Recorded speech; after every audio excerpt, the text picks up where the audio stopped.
Bismillahirrahmanirrahim. Assalamualaikum warahmatullahi wabarakatuh. Alhamdulillah wa syukrulillah, wassalatu wassalamu ala rasulillah wa ala alihi wa sahbihi wa man walah wa la hawla wa la quwwata illa billah ma ba'du. Sobat Sindo dimanapun berada yang berbahagia, semoga senantiasa sehat walafiat dan semua aktivitas kita diberikan keberkahan oleh Allah Subhanahu wa ta'ala. Pada kesempatan kali ini kita sama-sama belajar Sirah Nabawiyah. Pada pertemuan pertama ini, sebelum kita masuk ke materi, saya sedikit ingin menjelaskan tentang framework kita belajar sirah. Kerangka kita belajar sirah itu disebutkan dalam surat Yusuf ayat 111, ayat terakhir. A'udzubillahi minasyaitonirrajim, laqad kana fi qasasihim ibratul liulil albab. Sungguh pada kisah-kisah mereka itu terdapat pelajaran bagi orang-orang yang berakal jernih. Yang menarik adalah Al-Quran menggunakan diksi ibroh. Ibroh itu asal katanya adalah abaro. Kalau dibuat isim makan, itu kita akan menemukan derivasinya ma'barun, yang berarti jembatan penyeberangan. Jadi kisah, sejarah itu seperti jembatan yang menghubungkan kita dari masa lalu ke masa kini. Nah, dari situ kita bisa menengok ke masa lalu. Untuk apa? Untuk mengambil pelajaran, mengambil hikmah yang kita bisa terapkan di masa kini dan juga untuk merencanakan dan merekayasa masa depan. Inilah kerangka belajar sejarah, belajar sirah, belajar kisah. Sehingga kisah itu bukan tentang cerita masa lalu yang sekedar diceritakan, tetapi seolah-olah apa hubungannya dengan konteks kita kekinian. Justru sangat strategis. Bagaimana kita bisa belajar dari orang-orang terdahulu, dari peristiwa di masa lalu, sehingga kita tidak mengulangi kesalahan orang-orang terdahulu, dan kita bisa mengambil pelajaran, mengambil pola-pola kehidupan untuk kita apply di masa kini. Ini poin penting dari kita belajar sirah. Nah, kita masuk ke materi pertama, yaitu tentang Nabi disusui oleh Halimah Sa'diyah di kampung Bani Sa'ad. Nah, kita bertanya, kenapa kemudian Nabi disusui tidak oleh bundanya, Bunda Aminah, tetapi disusui oleh Bunda Halimah Sa'diyah di sebuah perkampungan dusun sunyi, terpencil. Di banyak buku sirah dijelaskan tentang sebuah tradisi, bahwa ini adalah tradisi masyarakat Arab. Setiap bayi yang lahir kemudian disusui oleh ibu susu, bukan oleh ibu kandungnya. Tetapi menurut saya kalau kita kaji lebih dalam, ini bukan tentang sebatas tradisi, tetapi ada pertimbangan strategis yang ini kemudian nanti akan sangat relevan ketika Muhammad kecil nantinya di masa dewasa diangkat menjadi Rasulullah. Setidaknya ada 2 poin yang bisa kita dapatkan kenapa Nabi Muhammad semasa kecilnya disusui oleh Halimah Sa'diyah. Yang pertama, Mekah itu kota metropolitan. Di sana banyak bersinggungan orang-orang dari berbagai penjuru di luar Mekah karena itu kota perdagangan. Maka di sana terjadi pembauran budaya, bahasa yang itu membuat bahasa Arab tidak murni lagi. Banyak dialek-dialek yang mewarnai tutur kata masyarakat Arab di Mekah. Sedangkan di Bani Sa'ad, di kampung, bahasa Arabnya masih murni, fushah. Ini menjadi sangat penting karena nanti Nabi Muhammad akan menerima wahyu Al-Quran. Kita tahu Al-Quran itu dalam sastra Arab yang paling tinggi. Maka sejak kecil Nabi harus terbiasa berbahasa Arab dengan bahasa yang fushah, bahasa yang baku, bahasa yang baik. Itulah kenapa Allah skenariokan Nabi di masa kecilnya disusui oleh Halimah Sa'diyah di kampung Bani Sa'ad. Karena di sana bahasanya masih murni, bahasanya masih sangat terjaga dari bahasa-bahasa sisipan yang itu hasil interaksi dengan orang-orang di luar Mekah atau orang Arab aslinya. Ini modal pertama seorang pemimpin nanti di masa yang akan datang. Dia memiliki kefasihan berbicara dengan tingkat bahasa yang sangat tinggi. Karena dia nanti akan menerima wahyu Al-Quran. Nah, ini yang pertama. Yang kedua adalah perkampungan itu sangat kondusif untuk menempa fisik yang kuat, yang sehat, karena udaranya bersih, tidak tercemar polusi, berbeda dengan Mekah Al-Mukarramah. Di masa itu tentu adalah kota perdagangan, kemudian juga banyak aktivitas penyembahan sesajen kepada berhala-berhala di masa itu karena Islam belum lahir. Yang kemudian banyak bangkai-bangkai binatang yang disajikan ke berhala itu dibiarkan teronggok begitu saja. Sehingga wabah penyakit itu sangat rentan untuk menyebar. Ini tentu sangat kurang baik bagi pertumbuhan perkembangan fisik seorang anak. Apalagi kemudian nanti di masa yang akan datang dia akan mengemban amanah besar sebagai seorang Rasul akhir zaman, Rasul penutup. Dia harus memiliki fisik yang prima. Maka kalau kemudian di beberapa riwayat kita mendapatkan Rasulullah itu fisiknya setara 30 laki-laki sehat bugar. Itu karena memang sedari kecil ditempa di sebuah perkampungan, desa yang udaranya bersih, yang dia bisa bermain di alam. Kemudian dia banyak aktivitas-aktivitas yang membangun kekuatan dan kesehatan fisiknya dengan saudara-saudara sesusuannya. Nah, di hari ini kemudian kita juga mengenal saudara-saudara sesusuan Nabi. Di antaranya ada Syaimah binti Al-Haris, Abdullah bin Al-Haris, kemudian Abu Sufyan bin Al-Haris yang nanti kita akan lebih dalami di sesi yang kedua. Inilah Sobat Sindo, 2 hikmah kenapa Nabi disusui oleh Halimah Sa'diyah di kampung Bani Sa'ad. Karena inilah fase persiapan awal nanti di masa akan datang menjadi seorang Rasul besar, Rasul akhir zaman. Demikian, kita jumpa lagi di kesempatan berikutnya. Semoga bermanfaat. Hadanallah wa ikum ajma'in. Wassalamualaikum warahmatullahi wabarakatuh. Bismillahirrahmanirrahim. Assalamualaikum warahmatullahi wabarakatuh. Alhamdulillah wa syukrulillah wassalatu wassalamu ala rasulillah wa ala alihi wa sahbihi wa man wala wa la hawla wa la quwata illa billah amma ba'du. Sobat Sindo TV, Sobat Sindo dimanapun Anda berada, semoga senantiasa sehat walafiat, diberikan kesuksesan dalam semua urusan, keberkahan dalam semua rezekinya, dan disampaikan semua hajat dan cita-citanya. Kita kembali belajar Sirah Nabawiyah, mengambil pelajaran-pelajaran dari kisah masa lalu, kisah terbaik zaman Nabi untuk kita apply dalam kehidupan keseharian. Sobat Sindo, kita masuk ke materi kedua. Menyambung materi sebelumnya, kita sudah cerita bahwa Nabi dibesarkan atau disusui di kampung Bani Sa'ad di masa kecilnya.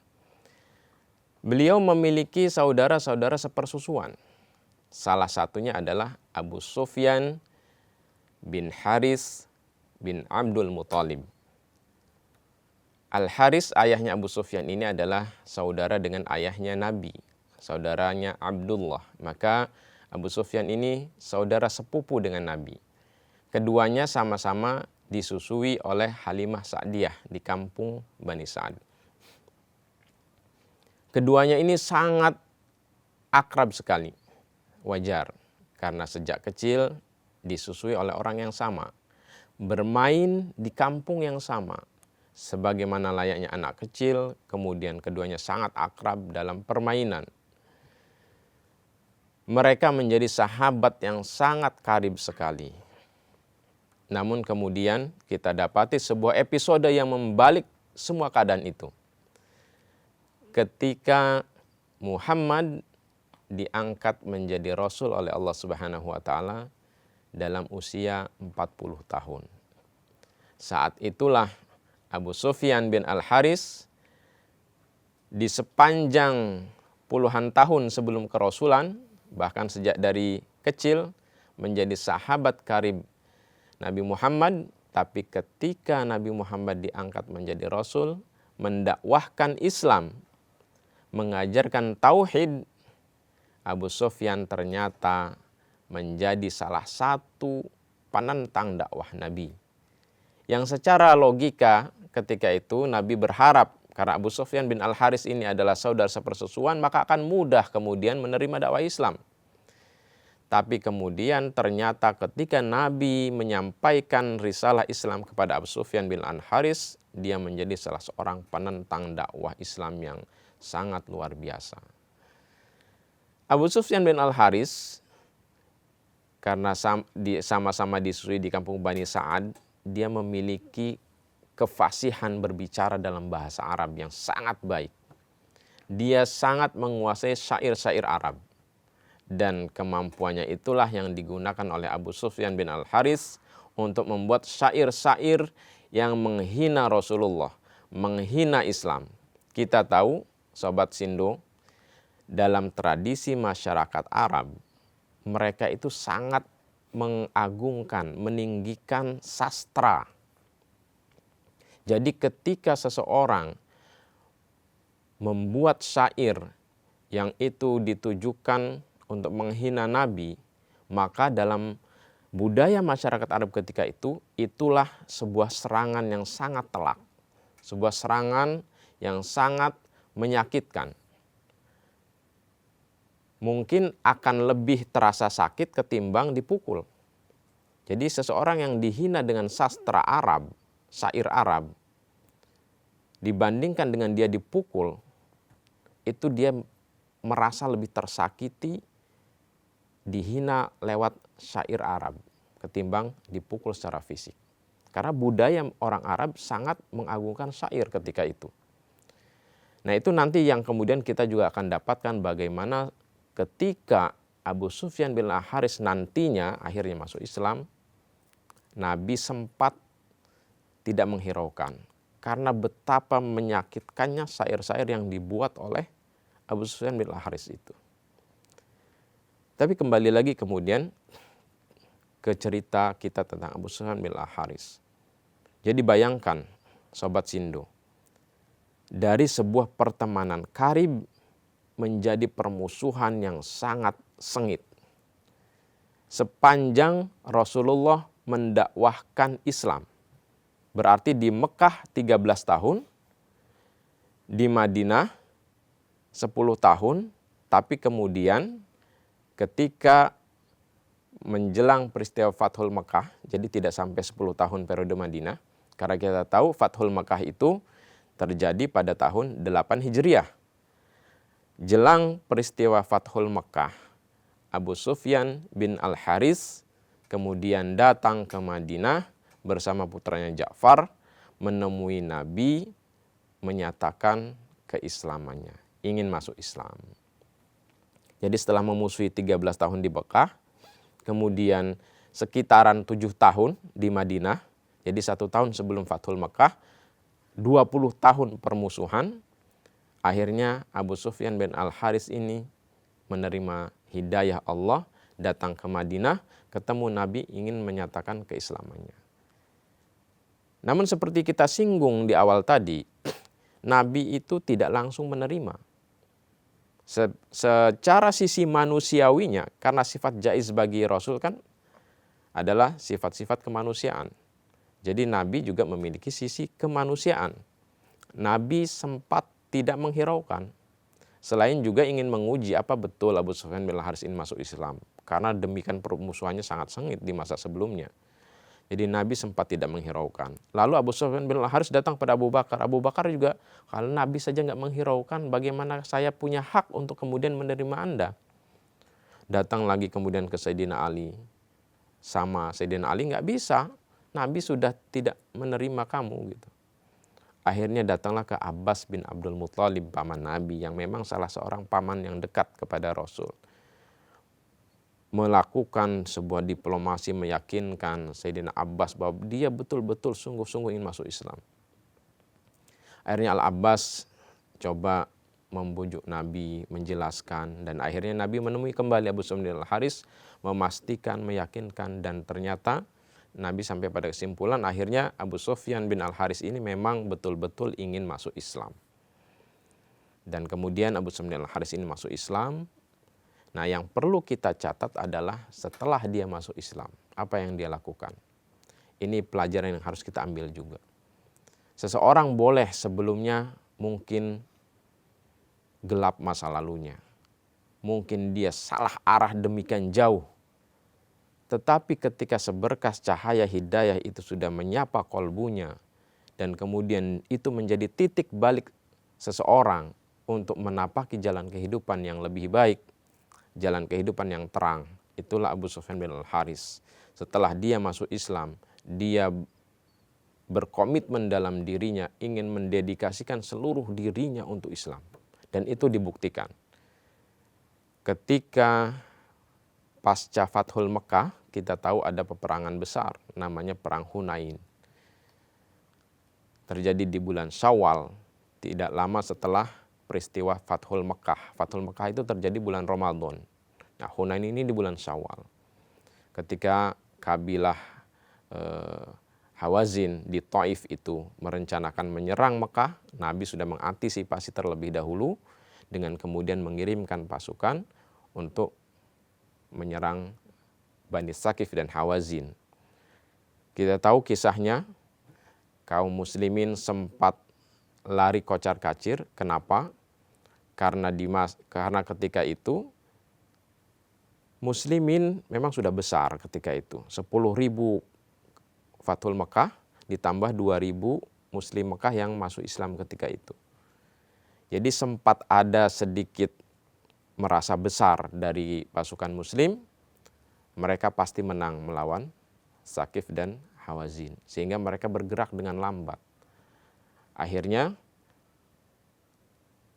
Saqif dan Hawazin lebih dulu menguasai medan, mereka menyerang kaum muslimin dengan sangat gencar dan kaum muslimin sempat lari kocar-kacir.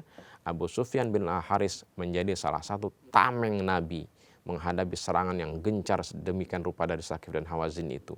Dia membuktikan dirinya bahwa jiwa raganya untuk Allah dan Rasulullah. Dia tidak mundur sedikit pun. Dan dialah yang kemudian bersama Abbas bin Abdul Muthalib menyerukan kaum muslimin untuk kembali ke medan perang, karena Rasulullah ada di garis depan, senantiasa berada di garis depan. Dan akhirnya kaum muslimin juga kemudian kembali ke medan peperangan dan akhirnya memenangkan peperangan Hunain.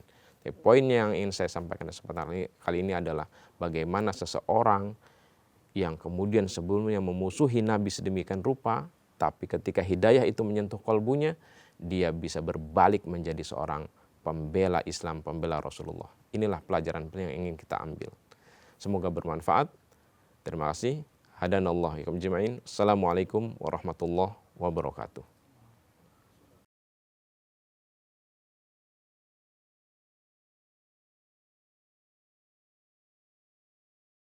Bismillahirrahmanirrahim. Assalamualaikum warahmatullahi wabarakatuh.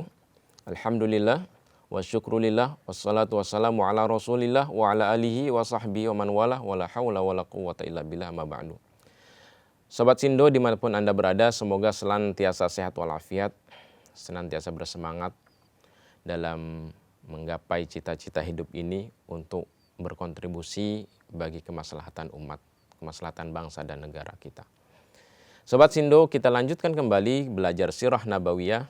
Kali ini kita akan belajar tentang perjalanan Muhammad muda menjadi seorang pedagang internasional.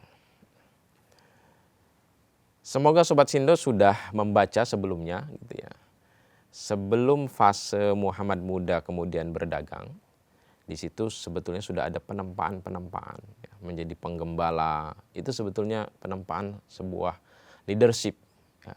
Bagaimana kemudian seorang anak remaja ditempa lewat menggembala. Itu seni memimpin. Nah, ketika kakeknya Abdul Muthalib wafat di usia Nabi 8 tahun, itu kemudian diasuh oleh pamannya Abu Thalib sejak usia 8 tahun itu. Nah, disinilah kemudian karena Abu Thalib itu profesinya adalah seorang pedagang, maka Abu Thalib mulailah menempa Muhammad muda ini melalui aktivitas perdagangan. Kalau kita baca surat Al-Quraisy, li ila fi Quraisy ila fihim rihlatas syita'i was-saif. Jadi orang-orang Quraisy itu punya rute perdagangan. Kalau musim dingin, dia ke selatan, ke Yaman. Kalau musim panas, dia ke utara, ke Syam. Ya. Rihlatas syita'i was-saif, musim dingin dan musim panas. Nah, Abu Thalib itu mengajak Muhammad muda ini dalam aktivitas perdagangan, mulai dari lokal, sampai akhirnya rihlatas syita'i was-saif itu. Sampailah kemudian satu fase Muhammad muda ini diajak berdagang oleh Abu Thalib ke Syam, berarti ke utara. Syam itu ketika itu adalah dalam kekuasaan Romawi. Romawi Timur, Bizantium. Dan Romawi tentu kita tahu beragama Kristen ya, atau Nasrani.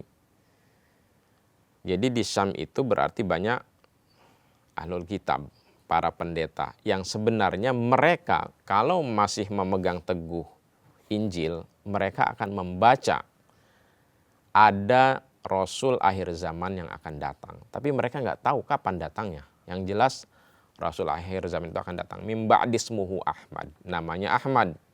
Ciri-cirinya disebutkan dalam Injil itu.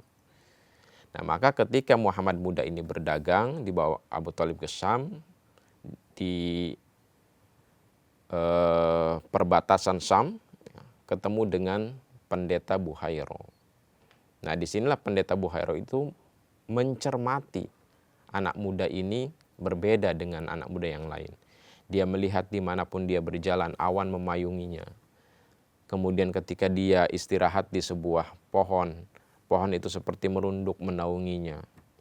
Ini mengundang daya tarik pendeta Buhairo untuk kemudian mengundang Abu Thalib singgah di rumahnya dan kemudian terjadilah pembicaraan-pembicaraan di antara mereka. Yang intinya pendeta Buhairo itu mengonfirmasi beberapa hal kepada Abu Thalib tentang anak muda yang dilihatnya ini. Akhirnya sampailah pada kesimpulan inilah Rasul akhir zaman itu. Tapi untuk meyakinkan satu hal lagi, pendeta Buhairo meminta izin untuk melihat punggung Nabi. Karena di punggung Nabi itu ada semacam cap kerasulan di dekat tulang belikatnya. Ketika dibuka, dilihat ternyata benar. Maka pendeta Buhairo akhirnya menyampaikan kepada Abu Thalib bahwa di Syam itu banyak para pendeta yang mereka hasad, iri dengan Rasul akhir zaman itu. Maka khawatir kalau Muhammad muda ini dibawa masuk lebih dalam ke Syam, mereka akan mengancam keselamatan nyawa Muhammad muda ini, maka disarankan agar dibawa pulang saja. Atas saran dari pendeta Buhairo itu, akhirnya Muhammad muda kemudian dibawa pulang. Itu sekelumitnya. Tapi saya ingin kita mengambil sebuah angle pelajaran dari sketsa perjalanan Nabi safar dagang, ya, kafilah dagang ke Syam ini. Masih dalam framework rangkaian sebuah proses penempaan sebetulnya. Karena 0 sampai 40 tahun itu adalah usia penempaan seorang calon rasul besar. Maka setiap tahunnya ada episode-episode penempaan, termasuk perjalanan ke Syam itu. Nah, lantas apa pelajarannya? Pelajarannya adalah bepergian, safar, apalagi sampai ke luar negeri, karena tentu di masa itu Mekah yang disebut dengan Hijaz adalah Mekah dan Madinah. Di luar itu bukan Hijaz lagi, apalagi sampai ke Syam. Itu adalah sudah luar negeri. Dan sekarang pun Syam itu kita kenal dengan 4 negara kan, Palestina, Jordan, kemudian Libanon, dan Suriah. Itulah yang dulu disebut Syam. Jadi Muhammad muda di usia 12 tahun ketika itu memang betul-betul melakukan sebuah perjalanan rihlah ke luar negeri. Nah, disinilah sebetulnya sebuah pola pendidikan untuk anak muda. Ajaklah safar, ajaklah bepergian. Karena dalam bepergian itu mereka atau dia akan melihat banyak hal. Dia bertemu dengan banyak orang. Dia akan mempelajari budaya berbagai macam orang. Dia akan belajar tentang bagaimana orang berinteraksi. Dia akan melihat bagaimana sebuah, kalau karena itu Sam, bagaimana bangsa Sam itu membangun negaranya, membangun ekonominya. Dia akan memotret itu semua. Dan ini adalah sebuah pembelajaran. Dan itu dilakukan oleh Nabi. Nah, memang kita kadang membaca sirah tidak sampai sedalam itu. Itu sebetulnya dipotret oleh Nabi, oleh Muhammad muda. Bagaimana dia memotret, merangkaikan sebuah pola-pola kehidupan itu menjadi pelajaran bagi dia nanti ketika diangkat menjadi Rasul. Gitu ya. Atau sebelum diangkat menjadi Rasul, dia kemudian menjadi seorang pedagang yang tangguh, ya kan? Pedagang yang sukses. Itu tidak serta-merta, tidak tiba-tiba, tetapi itu melalui serangkaian proses. Dia, kalau bahasa sekarang itu istilahnya magang. Dia magang dulu ke pamannya. Dia ngelihat, oh pamannya jualan begini. Oh kalau sudah internasional itu levelnya seperti ini. Oh caranya seperti ini. Itu adalah sebuah magang, internship. Disitulah proses penempaan seorang Muhammad muda, skill leadershipnya, skill observasinya, gitu kan. Nah, ini menjadi sangat penting untuk kemudian kita replikasi di era kekinian. Bagaimana kita menempa anak-anak muda itu, diantaranya adalah bawa mereka safar. Bawa mereka melihat cakrawala yang luas ini, agar mereka belajar budaya dari berbagai macam bangsa. Di situ mereka akan lebih arif. Sobat Sindo, di antara orang yang membuat cara berpikirnya kaku adalah dia kurang jalan. Dia melihat bahwa cara hidup itu hanya seperti ini. Padahal cara hidup itu banyak. Dan kalaupun kemudian dari berbagai cara hidup itu ada benturan-benturannya, dia akan mencari titik temunya. Bukan membesarkan perbedaannya, tapi mencari titik temunya.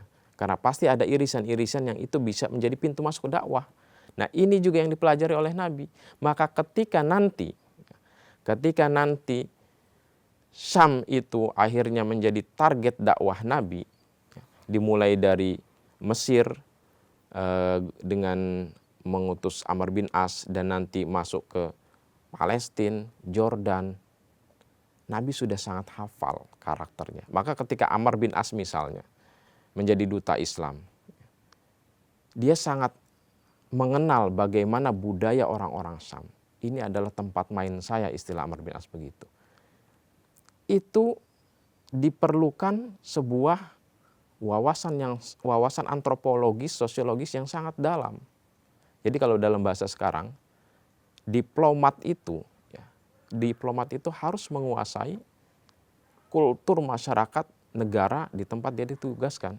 Dan itu sudah dilakukan oleh Nabi ketika dia masih berusia 12 tahun. Dan itu ditransfer ke sahabat-sahabat Amr bin As, Muawiyah bin Abi Sufyan yang ditugaskan menjadi gubernur di sana. Inilah pelajaran pentingnya di samping tanda-tanda kenabian, tanda-tanda kerasulan yang memang sudah terlihat di masa itu oleh pendeta Buhairo, maka Abu Thalib juga mengambil langkah strategis.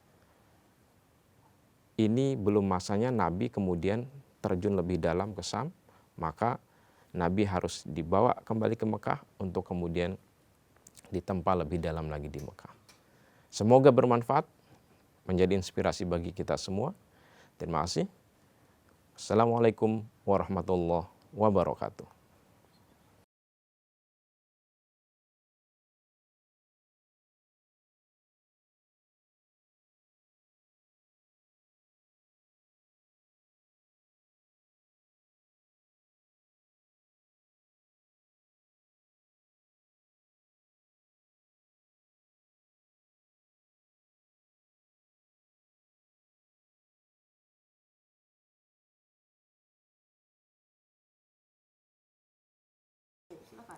Bismillahirrahmanirrahim. Assalamualaikum warahmatullahi wabarakatuh.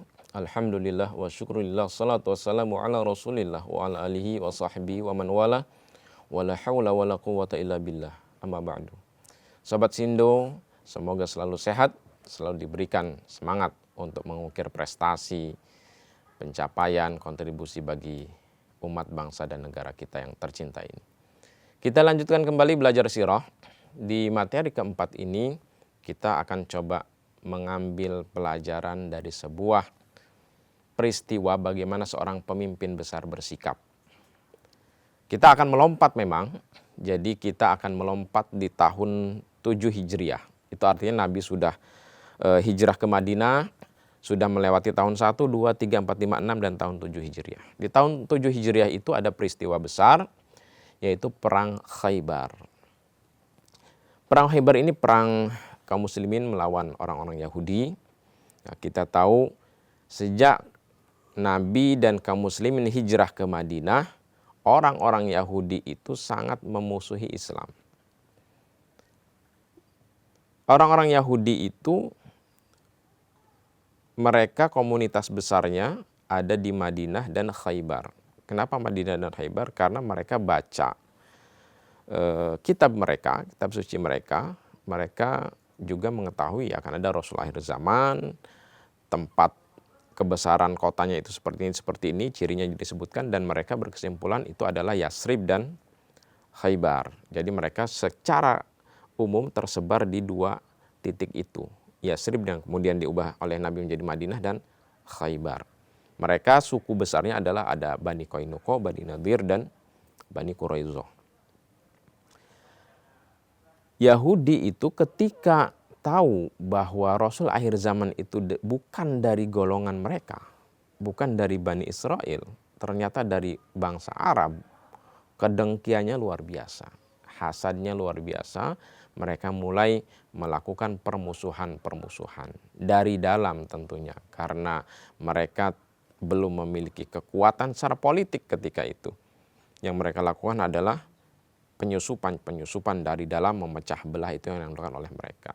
Sampai kemudian Islam menjadi sebuah kekuatan besar di Madinah Al-Munawwarah, orang-orang Yahudi semakin luar biasa sakit hatinya. Mereka merasa ini ancaman, sehingga orang-orang Yahudi itu selama mereka tinggal di Madinah terus-menerus melakukan ancaman-ancaman stabilitas kenegaraan. Meskipun mereka sebetulnya terikat oleh Piagam Madinah, perjanjian damai, bahwa siapapun yang tinggal di Madinah, suku apapun, agamanya apapun, mereka terikat satu nasionalisme negara Madinah. Maka ketika Madinah terancam serangan dari luar, mereka wajib membela negaranya. Tapi kita tahu satu peristiwa saja sebagai contoh. Ketika perang Uhud, apa yang terjadi? 300 orang muslimin jumlahnya, kan ketika itu pasukannya 1000. Lalu di tengah perjalanan 300 orang pasukan itu deserse. Mereka itulah orang-orang Yahudi, orang-orang munafik, gitu, melakukan deserse. Itu sangat berbahaya dalam sebuah pasukan yang siap berperang, di tengah perjalanan tiba-tiba menarik diri, mundur. Itu sangat berbahaya. Dalam semua hukum perang mungkin akan dihukum mati, karena itu sangat menjatuhkan mental. Itu contoh pengkhianatan orang-orang Yahudi. Maka kemudian ketika pengkhianatan mereka itu semakin menjadi-jadi, Yahudi Bani Nadir ini termasuk merencanakan pembunuhan terhadap Nabi. Akhirnya mereka diusir. Pilihannya adalah keluar Madinah. Akhirnya mereka pergi ke Khaybar. Ke Khaybar itulah yang kemudian mereka bergabung dengan komunitas Yahudi lainnya. Pada tahun 5 Hijriah, kita tahu ada perang Ahzab. Perang Ahzab, perang besar, walaupun tidak sempat terjadi peperangan. Pasukan gabungan kafir Quraisy dengan Gotofan dan sebagainya mengepung Madinah, sangat mengancam. Apa yang dilakukan oleh Yahudi Bani Nadir yang sudah pergi ke Khaybar itu? Mereka melakukan pengkhianatan dari dalam, mereka memprovokasi Yahudi Bani Quraizoh agar menyerang dari dalam. Coba bayangkan, Sobat Sindu, ketika kaum muslimin perhatiannya sedang terpusat menghadapi pasukan gabungan Ahzab yang mereka menggali parit itu, Bani Quraizoh yang mereka ikut juga enggak, tetapi kemudian nyaris saja melakukan pembunuhan terhadap keluarga-keluarga para sahabat yang ditinggal di rumah mereka. Untung saja diketahui oleh salah satu bibi Nabi. Ketika Yahudi Bani Quraizoh melakukan pengintaian, itu kemudian diketahui, langsung dilaporkan kepada Nabi. Nabi kemudian mengutus sahabat untuk memverifikasi kebenarannya. Ternyata benar. Ternyata setelah pasukan Ahzab itu kemudian kita tahu kemudian dihancurkan oleh Allah lewat topan dan seterusnya, mereka pulang kembali. Nah, Nabi kemudian melakukan proses penyelidikan. Ternyata Bani Quraizoh, Yahudi Bani Quraizoh itu diprovokasi oleh Yahudi Bani Nadir yang sudah di Khaybar itu. Maka pengkhianat negaranya diselesaikan dulu, yang masih ada di dalam. Sa'ad bin Mu'adz sebagai pemimpin yang diminta oleh Bani Quraizoh sendiri untuk memutuskan, akhirnya Sa'ad bin Mu'adz memutuskan mereka dihukum mati karena pengkhianat negara. Dan kemudian Bani Nadir yang di Khaybar itu yang menjadi provokator itu akhirnya diperangi oleh Nabi. Nah, dalam peperangan itu kemudian yang melakukan perlawanan dan seterusnya, kan ini sangat sengit sekali perangnya, berbenteng-benteng. Nah, adalah seorang perempuan namanya Zainab binti Al-Haris, ayahnya, suaminya itu terbunuh dalam peperangan Khaybar. Perang Khaybar sendiri nanti berakhir dengan perjanjian damai antara muslimin dengan Yahudi Bani Nadir. Namun Zainab ini tidak terima dengan ending perang Khaybar yang berakhir dengan perjanjian damai. Dia memendam dendam luar biasa karena dalam peperangan sebelumnya, sebelum terjadi perjanjian damai, suami dan ayahnya terbunuh. Nah, maka Zainab binti Al-Haris ini akhirnya merencanakan pembunuhan terhadap Nabi dengan memasak kambing, karena kambing itu kesukaan Nabi. Sebelumnya tentu dia mencari informasi. Nabi itu makan kesukaannya apa? Kambing, paha depan. Itu yang paling favoritnya. Maka dilumurilah kambing itu dengan racun yang sangat mematikan. Dan dia dengan berpura-pura menyajikan makan kepada Nabi dan para sahabat yang baru selesai sholat berjamaah, sholat maghrib. Disajikan, lalu kemudian karena Nabi memandang husnuzon, niat baik seseorang yang menyajikan makanan, lalu dimakanlah kambing itu bersama para sahabat yang juga memakan. Tapi daging itu tidak bisa ditelan Nabi. Lalu Nabi, sebagaimana diceritakan oleh Syekh Mubarakfuri dalam Rahiqul Makhtum, aku diberitahu seolah-olah tulang ini bicara bahwa daging ini sudah diracun. Maka Nabi minta sahabat berhenti memakan daging kambing ini. Tapi ada satu sahabat yang akhirnya meninggal. Ada proses sebetulnya menuju meninggal karena para sahabat kemudian dibekam untuk menghilangkan, menetralisir racunnya. Nah, jadi ketika itu kemudian kita ke Zainab dulu. Zainab dipanggil karena dialah yang menyajikan makanan itu. Dan ketika dikonfirmasi, dia menyampaikan sakit hatinya atas suami dan ayah yang terbunuh dalam perang Khaybar, dan dia juga ingin membuktikan kalau memang Muhammad ini nabi, dia pasti akan diberitahu oleh Tuhannya bahwa kambing ini beracun. Dan memang kemudian Nabi dikasih tahu. Seolah-olah kata Nabi, tulang ini berbicara bahwa kambing ini diracun. Nah, Nabi akhirnya memaafkan Zainab. Tapi ketika kemudian sahabat Nabi yang ikut memakan, ada salah satu sahabat, ya, Bishr bin Barok, yang akhirnya meninggal karena memakan kambing beracun ini. Lalu keluarga Bishr ini menuntut kisos. Nah, disinilah Nabi sebagai seorang pemimpin mengambil keputusan. Jadi kita perlu memiliki dua sikap sebagai seorang pemimpin. Pertama, sebagai seorang individu. Nabi sebagai individu, setelah Zainab itu kemudian ingin membuktikan bahwa Muhammad itu nabi atau bukan dengan melakukan meracuni itu, di samping ada sakit hati, Nabi memilih memaafkan. Itu sebagai individu. Tetapi sebagai kepala negara, ketika ada rakyatnya yang menuntut hukum kisos atas meninggalnya Bishr bin Barok yang diracun makan kambing itu, maka Nabi pun harus bersikap sebagai seorang kepala negara. Dan akhirnya Zainab binti Al-Haris ini dikisos atas perbuatannya meracun sahabat yang makan kambing itu, dan salah satunya adalah meninggal, Bishr bin Barok itu. Nah, inilah pelajaran penting sebagai seorang pemimpin, tidak hanya sebagai seorang rasul tentu, karena Nabi juga sebagai seorang kepala negara, bagaimana dalam situasi seperti itu dia harus bisa mengambil sikap sebagai seorang individu awalnya, tetapi ketika ada kepentingan publik dia harus maju sebagai seorang kepala negara. Ini pelajaran pentingnya yang harus kemudian bisa diambil hikmahnya oleh para pemimpin di negeri ini, bagaimana dia harus memposisikan diri sebagai seorang kepala negara ketika itu menyangkut kepentingan publik. Semoga bermanfaat. Terima kasih. Assalamualaikum warahmatullahi wabarakatuh.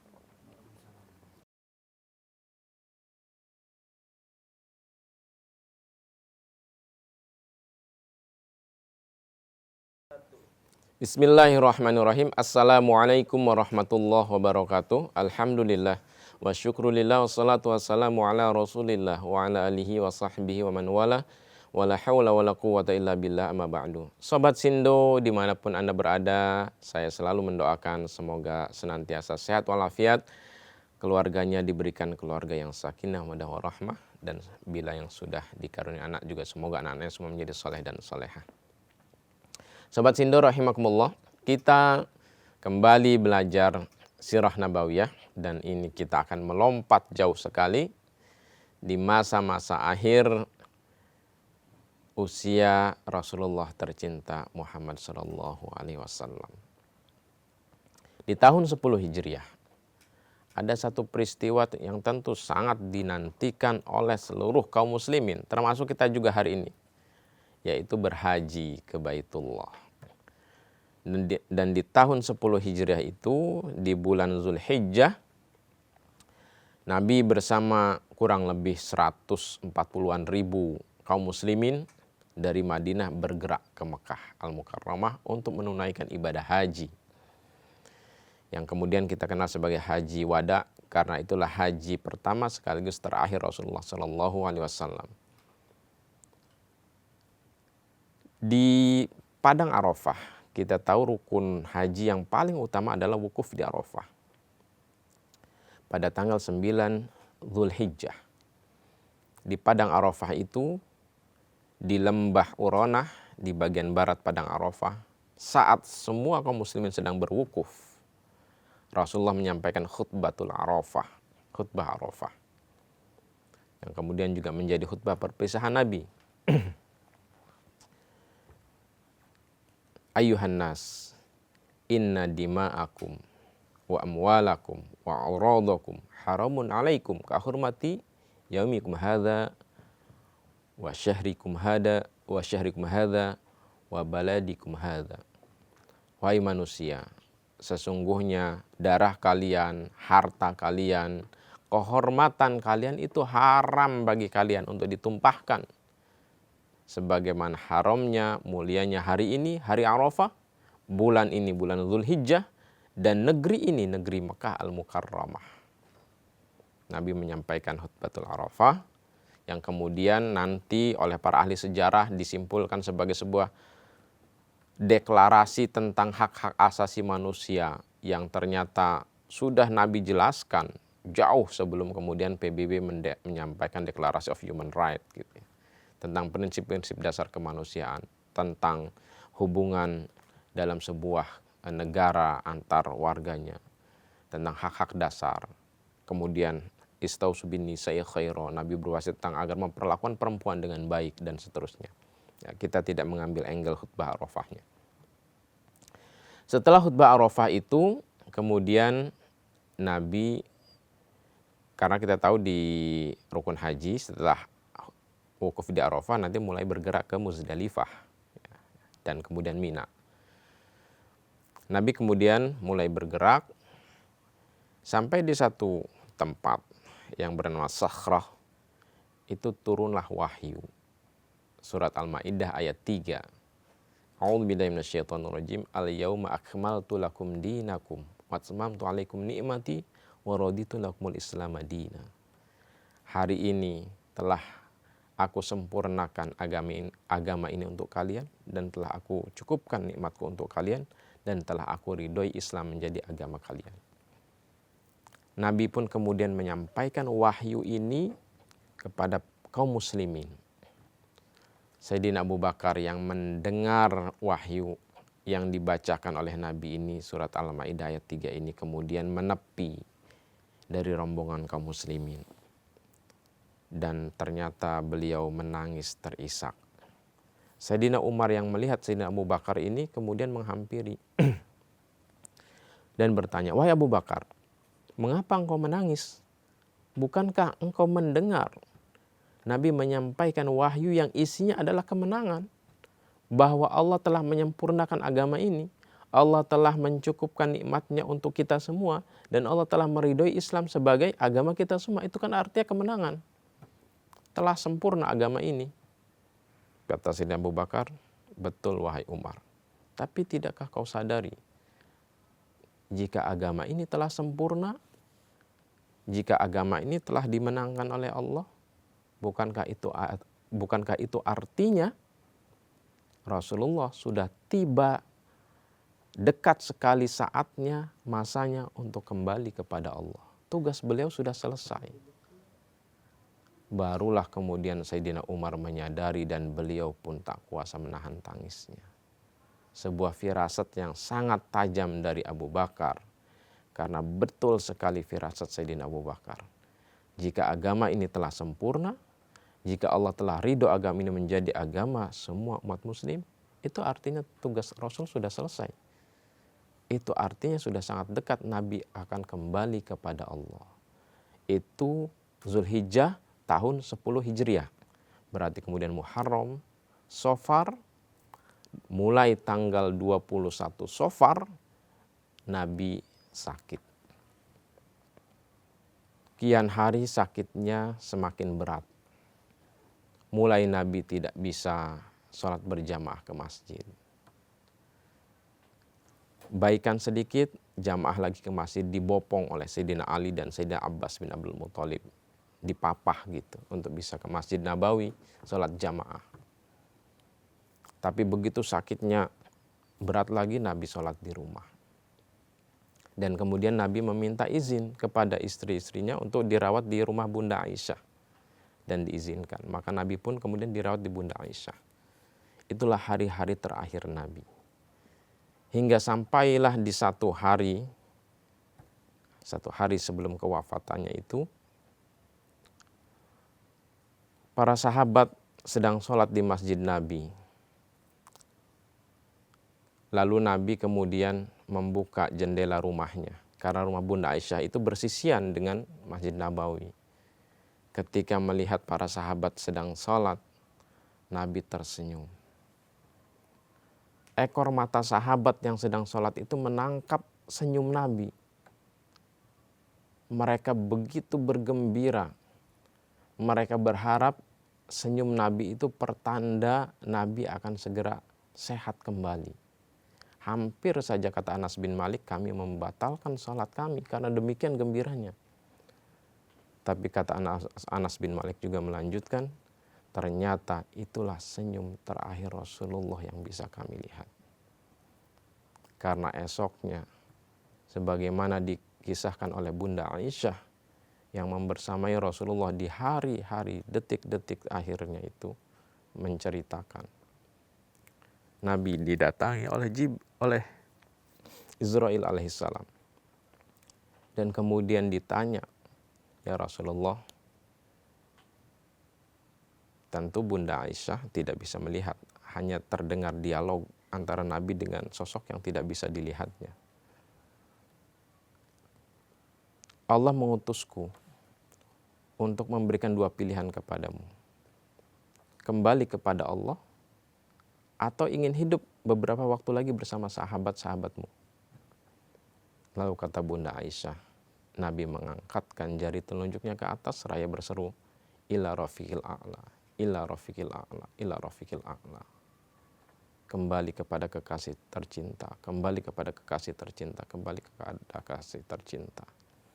Kata Bunda Aisyah, Nabi tidak memilih kita lagi. Nabi memilih kembali kepada Allah, kekasih tercintanya yang telah mengutusnya. Kata Anas bin Malik, itulah hari paling kelabu dalam kehidupan kami kaum muslimin di Madinah ketika hari kewafatan Rasulullah SAW. Sobat Sindo yang berbahagia, Rasulullah telah wafat. Tapi sebagaimana disampaikan oleh para sahabat, beliau mewariskan dua hal. Kitabullah wa sunnati, kata Nabi. Aku taraktu fikum amrayn, aku wariskan kepada kalian dua hal. Kitabullah wa sunnati, kitab Allah dan sunnahku, kata Nabi. Selama kalian berpegang teguh kepada keduanya, kalian tidak akan tersesat. Maka Sobat Sindo, pertanyaannya adalah sejauh mana kita komitmen memegang teguh Al-Quran dan Sunnah sebagai panduan hidup kita dalam menjalankan tugas-tugas kehidupan ini. Itulah bukti cinta kita kepada Rasulullah. Itulah bukti kita merindukan Rasulullah Sallallahu Alaihi Wasallam. Demikian, semoga menginspirasi. Terima kasih. Hadanallahu wa iyyakum ajma'in. Wassalamualaikum warahmatullahi wabarakatuh.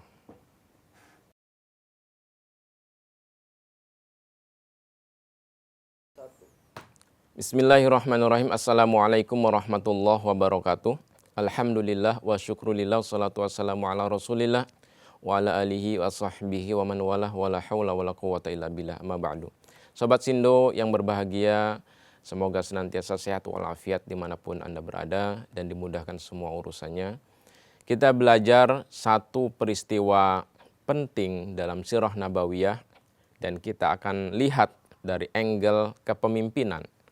Mudah-mudahan ini sangat relevan dengan kondisi bangsa kita sebagai sebuah inspirasi kepemimpinan bagi sesiapapun yang diamanahi oleh Allah kepemimpinan di tangannya.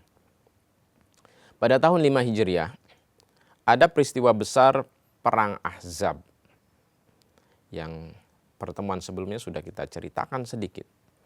Tapi kita akan melihat sebuah peristiwa di balik Perang Ahzab.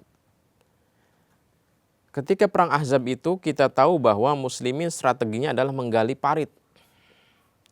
Sejauh, sedalam yang tidak bisa kalau kuda terjatuh melompat kembali dan selebar yang kuda perang tidak bisa melompatinya.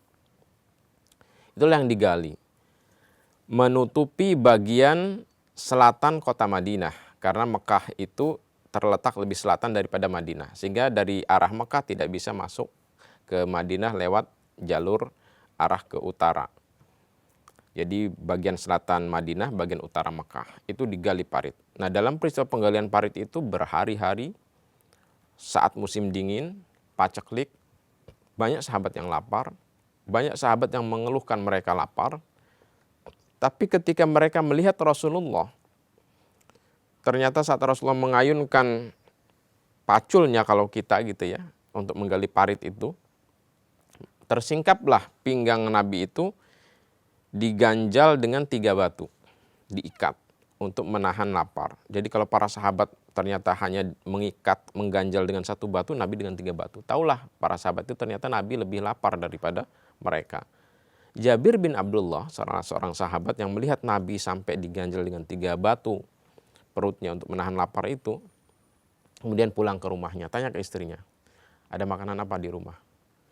Kata istrinya, kita masih punya kambing kecil ini satu-satunya. Dan 1 kilo, kalau bahasa kita 1 kilograman gandum untuk kita bisa buat menjadi roti. Akhirnya kata Jabir, masak. Dimasaklah dan hitungan Jabir hanya cukup untuk sekitaran 20 orang sahabat. Dan tujuan Jabir ingin mengundang makan Nabi karena begitu empati melihat Nabi lapar. Tapi tetap bersama para sahabat di garda depan menggali parit. Datanglah kemudian menemui Nabi dan mengundang Nabi, tapi Jabir mengatakan hanya untuk 20 sahabat.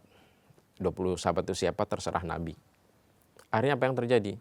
Nabi memanggil seluruh kaum muslimin penggali parit di shift saat itu, karena dibagi shift untuk menggali paritnya.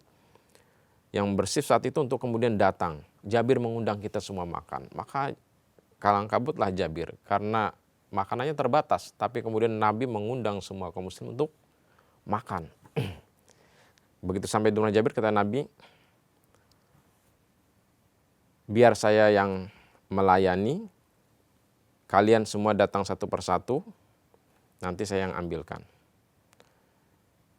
Ternyata ini menjadi salah satu mukjizat Nabi, makanan itu disendokin oleh Nabi satu persatu untuk sahabatnya dan itu cukup.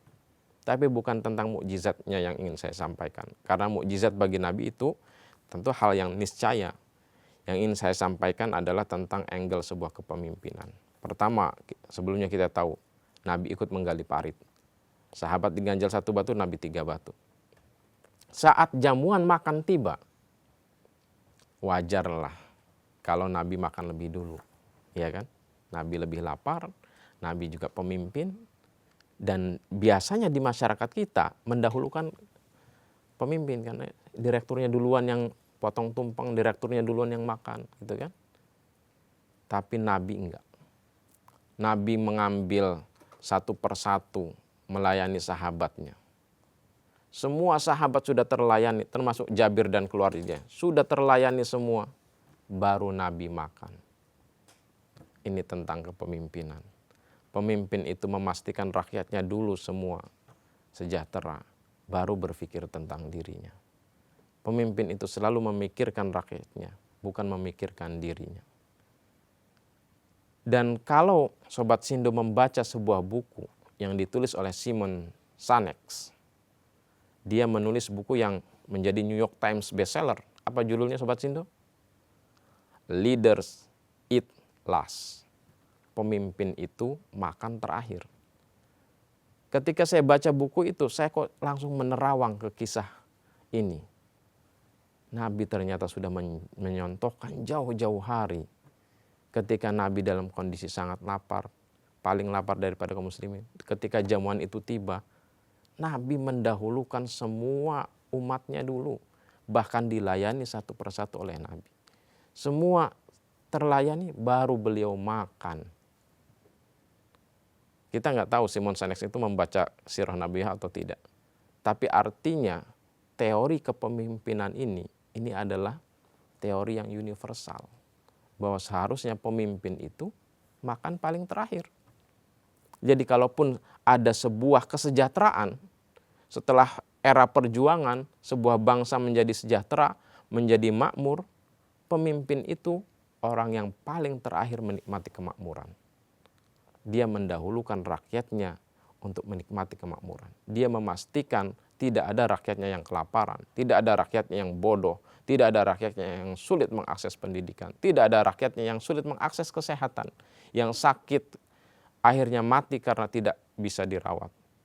Dia memikirkan itu semua, baru dia memikirkan tentang dirinya sendiri. Inilah seni kepemimpinan. Maka kalau kemudian para ahli kepemimpinan itu mengkaji seni kepemimpinan Nabi, dan salah satunya misalnya Michael Hart itu dalam bukunya 100 orang berpengaruh sepanjang masa itu menempatkan Nabi Muhammad sebagai orang paling berpengaruh sepanjang masa, itu sangat bisa dibuktikan. Bukan semata beliau seorang rasul, tetapi dari tinjauan keilmuan, baik ilmu kepemimpinan, ilmu manajemen, ilmu pendidikan beliau sebagai seorang pendidik, ilmu ekonomi beliau sebagai seorang yang juga menata ekonomi negara. Itu membuktikan semua bagaimana Rasulullah menunjukkan betul sebagai seorang pemimpin hebat, pemimpin besar, pemimpin yang menginspirasi, pemimpin yang menggerakkan seluruh rakyatnya, pemimpin yang menjadi teladan panutan. Sehingga Rasulullah memang menjadi sosok yang sangat ideal, sangat sempurna sebagai seorang pemimpin. Ini yang bisa kita ambil pelajaran dari sebuah peristiwa di balik perang Ahzab. Ternyata ada seni kepemimpinan di situ. Pemimpin itu paling terakhir menikmati kesejahteraan. Pertanyaannya, sanggupkah kita yang hari ini diamani kepemimpinan meneladani itu? Kalau kita baca atau kita sempat mendengar kutipan dari salah satu tokoh pemimpin bangsa kita, Haji Agus Salim, kita mungkin sangat mengenal ya. Beliau juga mengatakan, memimpin itu tentang seni menderita. Jadi pemimpin itu memang harus siap menderita, karena dia harus lebih memikirkan rakyatnya ketimbang dirinya sendiri. Inilah pemimpin yang akan dikenang. Semoga bermanfaat, semoga menginspirasi, terutama bagi kita yang hari ini diamani kepemimpinan. Ingatlah, seorang pemimpin itu akan dikenang setelah dia tidak menjabat. Kalau setelah tidak menjabat dia dikenang, dia berarti pemimpin besar. Tapi setelah dia tidak menjabat, tetap kemudian dia dilupakan, mungkin dia belum memenuhi kategori sebagai pemimpin hebat. Terima kasih. Assalamualaikum warahmatullahi wabarakatuh.